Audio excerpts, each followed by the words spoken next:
Sırattan incedir sevda köprüsü. Beraber geçelim tut ellerimden. Niyet ak güvercin, vuslat gökyüzü. Beraber uçalım tut ellerimden.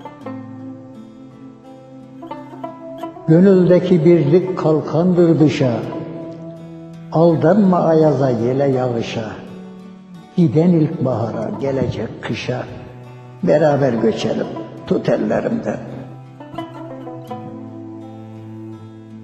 Bir şafakla vurup, korku beklenilmez kapıda durup, ister zehir olsun isterse şurup, beraber içelim tut ellerimden. Çağır hayallerin en ötesini, yakından duyarsın aşkın sesini, sonsuz mutluluğun penceresini, beraber açalım tut ellerimden. Hatırla kaybolan hatıraları, elmastan ışıklı altından sarı.